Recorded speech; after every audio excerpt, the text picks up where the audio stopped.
그 타인의 불행과 고통을 이용해서 이윤을 챙기는 행위가 이윤 추구는 타당하지 않다. 윤리적으로 타당하지 않다라는 근거입니다. 그렇죠.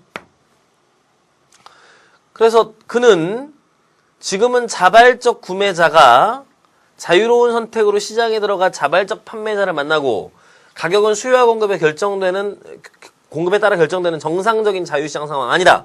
자, 근거 나왔습니다. 이게 지금 전제입니다. 이게 첫 번째 건 전제였지만 이런 전제로 판단했고요. 그리고 근거는 현재 자유시장 아니다. 시장 상황 아니다. 라는 것이죠. 그래서 비상 상황에서 강요받는 구매자에게 자유는 없다. 그래서 이건 비상 상황에 의해서 비상사태에 의해서 강요된 것이다. 강요된 구매가 이루어지고 있는 거다. 라는 것이죠. 그렇죠. 지붕 수리 안 하고 살 수는 없는 거잖아요. 그렇죠? 자, 이렇게 주장을 했습니다. 그러자 플로리다 정부가 가격폭리법을 집행하려고 하자. 자, 이렇게 해서 가격폭리법을 우리가 가격폭리처벌법을 가폭법이라고 합시다. 가폭법의 집행을 해야 한다 라고 하는 입장이 첫 번째 입장입니다. 이게 주장이네요. 자, 입장 두 번째를 살펴보죠. 입장 두 번째, 일부 경제학자들이네요. 경제학자들이 해당 법에 오해의 소지가 있다고 말했다. 시장주의자인 제프 제이커비는 시장이 견딜 만한 값을 요구하는 행위는 폭리가 아니다. 탐욕도 뻔뻔스러움도 아니다. 그것은 자유사회에서 재화와 용역이 분배되는 방식이다. 라고 얘기했습니다. 자, 이 사람은 시장을 뭘로 보고 있습니까? 시장은 재화와 용역을 분배하는 곳이다. 그래서 견딜 만한 값이 요구되고 있는 거다. 라고 하는 겁니다. 지금 이쪽의 전제는 일단 시장은 재화와 용역의 분배기구다라고 보는 겁니다. 용역의 분배기구다. 그렇죠? 분배기구다. 라고 하는 전제가 깔려 있습니다. 시장주의자라고 했으니까요. 그리고 뭐라고 얘기했냐면 이 값을 소비자들이 견딜만 하니까 지불하는 거다라고 보는 거죠. 그래서 현재 가격은 지불될 만한 견딜 만한 가격이다. 라고 일단 얘기했습니다.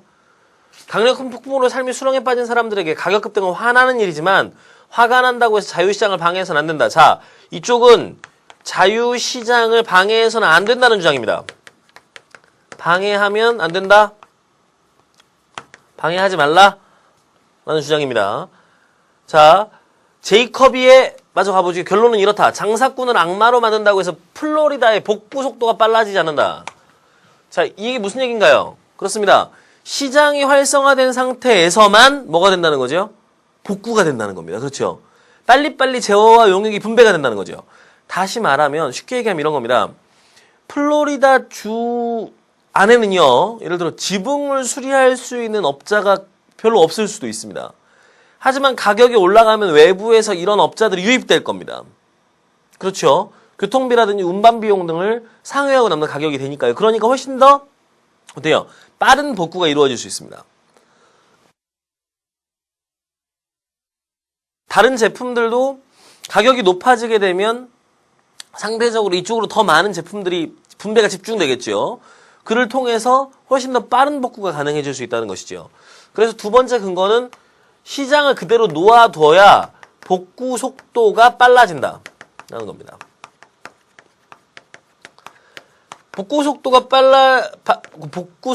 빨라지게 하기 위해서도 이런 법을 허용하면 안 된다. 그래서 견딜 만한 가격이며 복구 속도를 빨라지게 하게 된다. 왜? 시장은 재화 용역을 분배하는 기구이기 때문에 가격이 올라가면 이렇게 되는 거다라는 거죠.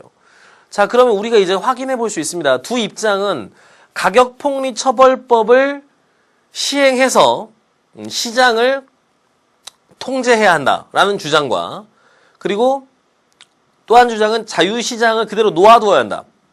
가격 폭리처벌법이 시행해서는 안 된다라는 주장의 대립을 우리가 확인할 수 있죠. 자, 첫 번째 주장 전체의 쟁점입니다. 그렇죠? 자, 그러면 이것의 이제 전제는 일단 차이가 있습니다. 이쪽 첫 번째는 시장이라고 하는 것이 어때요? 타인의 불행을 이윤 추구의 대상으로 삼아서는 안 되는 거 아니냐? 불행하고 고통, 이윤 추구에 이용되어서는 안 된다. 라고 하는 뭐를 강조하는 겁니다. 이쪽은 윤리적인 입장을 강조하는 겁니다. 첫 번째 입장은. 그렇죠? 윤리적으로 시장적인 이윤 추구의 질서보다, 시장의 질서 자체보다 인간의 고통을 보호하고자 하는 윤리적인 입장이 중요하다라고 보는 전제가 깔려 있습니다.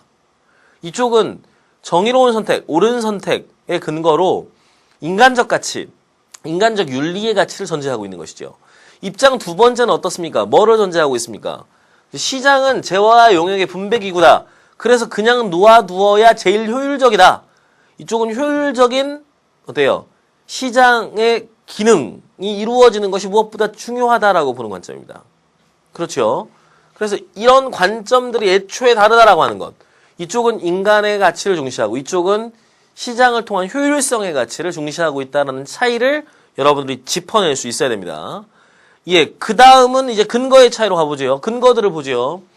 이쪽은 자유시기장 상황 아니다. 비상사태다.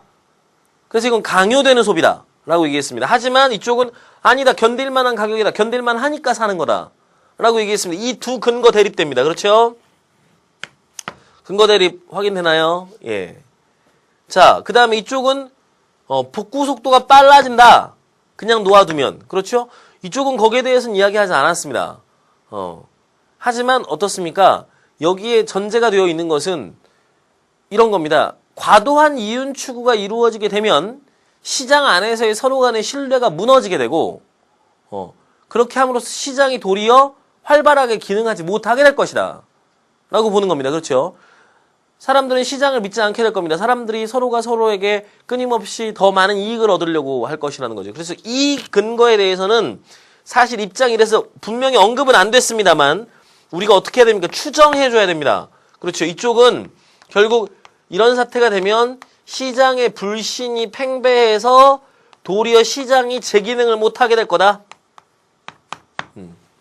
라고 하는 점으로 여러분들이 대립각을 만들어줄 수 있겠죠. 그럼 근거와 근거 사이 두 가지 쟁점을 찾았습니다. 자, 그럼 보십시오. 전체적인 주장의 대립 쟁점 찾았고요. 그 다음에 한쪽은 전제가 윤리적인 측면, 즉 타인의 불행을 이윤 추구의 도구로 삼을 수 없다. 인간을 수단화할 수 없다라고 하는 윤리적인 근거를 가지고 있었고요. 전제를 가지고 있었고요. 또 다른 한쪽은 어떻습니까? 시장의 효율성을 무엇보다